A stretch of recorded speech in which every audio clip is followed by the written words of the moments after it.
మీరు షర్ట్ వేసుకోవడానికి చెయ్యి కూడా ఎత్తలేకపోతున్నారా? కోంబు చేసుకోవడానికి కూడా బాగా కష్టపడుతున్నారా? భుజం బాగా నొప్పెడుతోందా? అయితే మీరు ఫ్రోజన్ షోల్డర్ తో బాధపడుతున్నట్టే లెక్క. అసలు ఈ ఫ్రోజన్ షోల్డర్ అంటే ఏంటి? ఇది రావడానికి కారణాలు ఏంటి? అలాగే వీటి సిమ్టమ్స్ ఏంటి?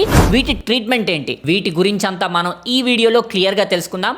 Let's start the video. Frozen shoulder ని అడసివ్ క్యాప్సులైటిస్ అని కూడా అంటారు. ఈ ఫ్రోజన్ షోల్డర్ అంటే మన షోల్డర్ జాయింట్ చుట్టూ ఒక క్యాప్స్యూల్ ఉంటుంది. ఆ క్యాప్స్యూల్ అన్నది బాగా టైట్ అయిపోతుంది. అస్సలు మూమెంట్ అన్నది సరిగ్గా జరగదు. అలాగే బోన్ కి మధ్య ఉండే సైనోవెల్ ఫ్లూయిడ్, ఆ ఫ్లూయిడ్ ఉండడం వల్లే మన జాయింట్ అనేది ఫ్రీగా మూవ్ అవుతుంది. ఆ ఫ్లూయిడ్ కూడా లేకుండా పోతుంది. దీనివల్ల ఏమవుతుందంటే అసలు షోల్డర్ జాయింట్ ని సరిగ్గా మూవ్ చేయలేం. నార్మల్ షోల్డర్ జాయింట్తో కంపేర్ చేస్తే అసలు ఏదైతే ఎఫెక్ట్ అయ్యిందో అది మూమెంటే సరిగ్గా జరగదు. రోజువారీ పనులు చేయడానికే చాలా ఇబ్బంది పడాల్సి వస్తుంది.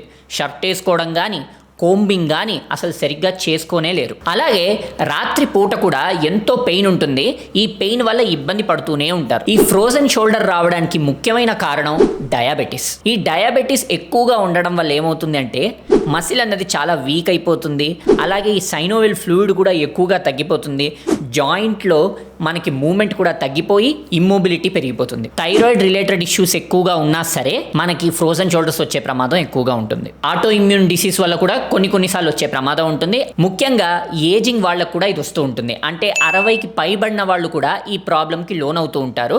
ఎందుకంటే నార్మల్గా వాళ్ళకి కాల్షియం లెవెల్స్ అనేది తగ్గిపోతుంది కాబట్టి వాళ్ళకి జాయింట్లో మనకి స్టిఫ్నెస్ అన్నది పెరిగిపోతుంది. అలాగే మూమెంట్ అనేది కూడా తగ్గిపోతుంది. అలాగే ఏవైనా సర్జరీస్ కానీ లేదంటే యాక్సిడెంట్స్ కానీ అయిన తర్వాత మనకి జనరల్గానే జాయింట్స్ వీక్ అయిపోవడం వల్ల కూడా కొన్నిసార్లు ఈ ఫ్రోజన్ షోల్డర్ అనేది రావచ్చు.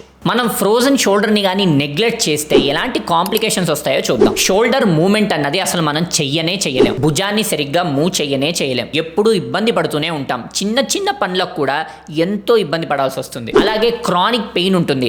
పెయిన్ ఉంటూనే ఉంటుంది. అసలు పెయిన్ పోనే పోదు. అలాగే ఉండిపోయి అది డిఫార్మాలిటీలా కూడా మారిపోతుంది. అంటే అలా స్టిఫ్ అయిపోయి ఉండిపోయే ప్రమాదం కూడా ఉంటుంది. దీనివల్ల మనకి ఎమోషనల్గా కూడా చాలా డిస్టర్బెన్సెస్ జరుగుతుంది. మన క్వాలిటీ ఆఫ్ లైఫ్ తగ్గిపోతుంది. ఏదైనా చిన్న పనులకు కూడా వేరే వాళ్ళ మీద ఆధారపడాల్సి వస్తుంది. దీనివల్ల డిప్రెషన్, యాంగ్జైటీలు కూడా పెరిగిపోతూ ఉంటుంది. వీటికి ట్రీట్మెంట్ ఎలా ఉంటుందో చూద్దాం. 2 types of treatment: conservative treatment, therapeutic treatment.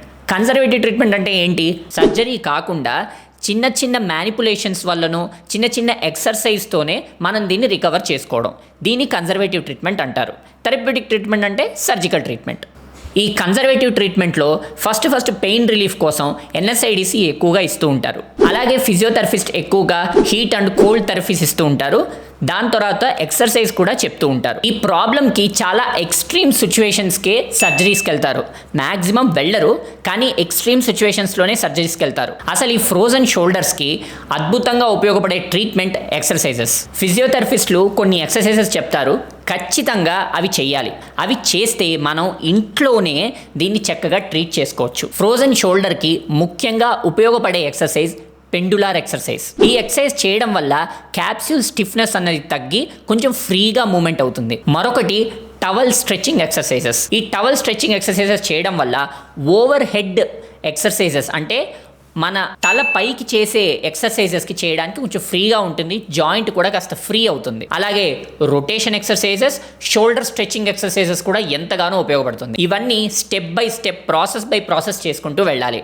అప్పుడే మెల్లిమెల్లిగా మనకి స్ట్రెంగ్త్ కానీ అలాగే రేంజ్ ఆఫ్ మూమెంట్ కానీ ఇంప్రూవ్ అవుతూ ఉంటుంది. అంతేగాని ఒకేసారి ఏది ఎక్స్పెక్ట్ చేయకూడదు. కొన్నిసార్లు బాగా పెయిన్గా ఉంటే కొన్నిసార్లు పెయిన్ కిల్లర్ ఇంజెక్షన్స్ కూడా ఇస్తూ ఉంటారు. ఆ ఇంజెక్షన్స్ ఇచ్చినప్పుడు పెయిన్ కూడా బాగా తగ్గుతుంది. ఈ ఫ్రోజన్ షోల్డర్ అన్నది డెవలప్ అవ్వడానికి కొంత టైం పడుతుంది. అది మనకి ఎంతో టైం కూడా ఇస్తుంది. మన షోల్డర్ జాయింట్ కొంచెం ప్రాబ్లంలో ఉన్నప్పుడే, అంటే మనకు ఆ తేడా తెలుస్తుంది. సరిగ్గా మూవ్మెంట్ చేయలేకపోవడం, మన నార్మల్ షోల్డర్ జాయింట్ కంటే అది సరిగ్గా మూవ్ అవ్వలేకపోవడం మనకి తేడా తెలుస్తుంది. అప్పుడు తెలిసినప్పుడే మనం ఫిజియోథెరపిస్ట్ దగ్గరికి వెళితే ఈ ఫ్రోజన్ షోల్డర్ నుంచి మనం ఈజీగా బయటపడవచ్చు. మనం కానీ నెగ్లెక్ట్ చేస్తూ వెళ్ళాము అంటే ఇది ఎక్కువ ప్రాబ్లం తెస్తుంది. అలాగే మన డైలీ యాక్టివిటీ కూడా ఎంతగానో ఇది ఇబ్బంది పెడుతుంది. ముఖ్యంగా ఇది 40s, 50s పైబడిన వాళ్ళు ఖచ్చితంగా ఇది చూసుకోండి. నెగ్లెక్ట్ అసలు చేయకండి. బాగా పెయిన్ ఉన్నా సరే, అలాగే మూమెంట్ సరిగ్గా చెయ్యలేకపోతున్నా సరే తగ్గిపోతుంది అని వదిలేయకూడదు. ఈ షోల్డర్ జాయింట్ అన్నది మనం ఈజీగా ప్రివెంట్ చేయొచ్చు.